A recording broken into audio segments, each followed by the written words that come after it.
Hello, how you doing? ELEVAR is a 4-year post-secondary education program for students with intellectual disabilities at UNT. There are more than 420,000 school-age students with intellectual disability, but only 2% of them are likely to attend college after high school.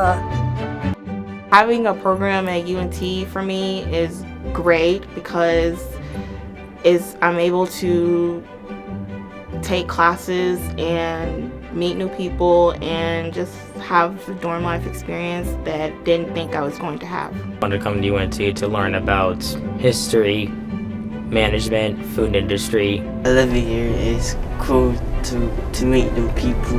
The thing about being in college is the food.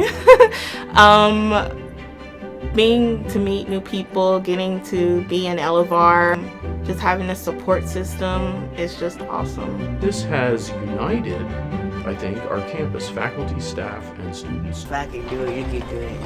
Can nobody tell you that you can't do it? This is what I'm going to remember the rest of my life. Seize the moment. Gold, me, and green.